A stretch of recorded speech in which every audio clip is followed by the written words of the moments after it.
So here with more, Karl Rove, former Deputy Chief of Staff to President George W. Bush and a Fox News contributor. Karl, good evening. Good to have you here. Good evening. Do you think they're going to get across the finish line with this? And what are your biggest concerns?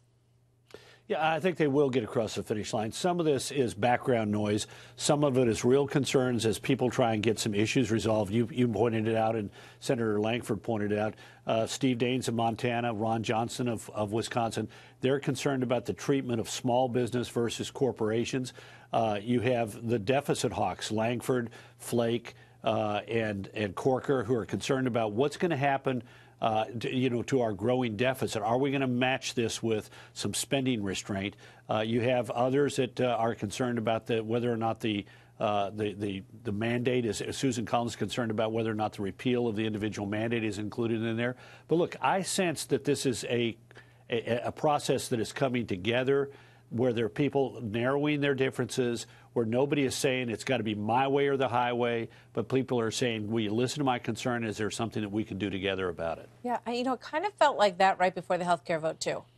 And then we saw what happened. So I think there are a lot of people who would like to see this happen, who are concerned when they look at this, and they wonder if, the White House says, look, we want tax cuts, and we want to make it easier for businesses because we want to generate economic growth. Those are their two main goals that they want to achieve. So, is there a possibility that there are sticklers who refuse to get to yes that cause this thing to go under? There could be, but this smells different than the vote on health care, because before on health care, you didn't have so many people saying, as Lankford did, I'm trying to get there, or people like even Ron Johnson, I'm trying to be a yes. That means I've got something I need.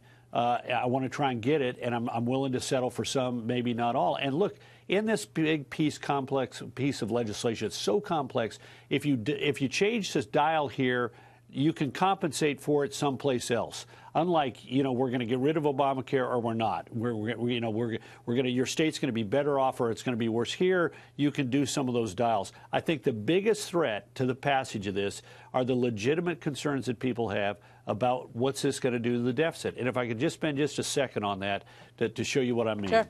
The CBO estimates that the Senate bill is, I think, now at a $1.4 trillion add to the deficit.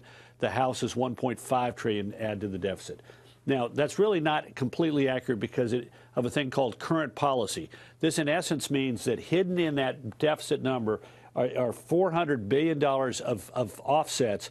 If we just simply let some things expire as they're supposed to expire, that'll reduce that deficit to roughly about $1 trillion over the next 10 years.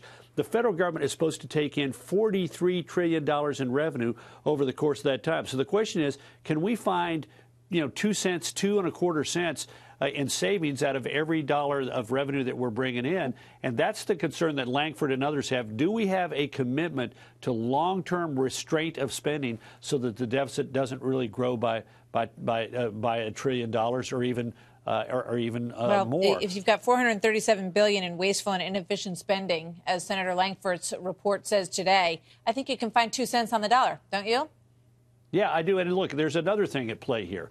The government does a terrible job of estimating what kind of revenue comes in from creating additional economic growth. In 2003, the Bush administration led an effort to cut the capital gains taxes. The estimate was that it would generate $215 billion in revenue over the next 4 years. The actual amount was $377 billion because of economic growth. So they were only off by 75%. And we're likely to see that on this as well. Right now, they estimate 1.9% annual economic growth.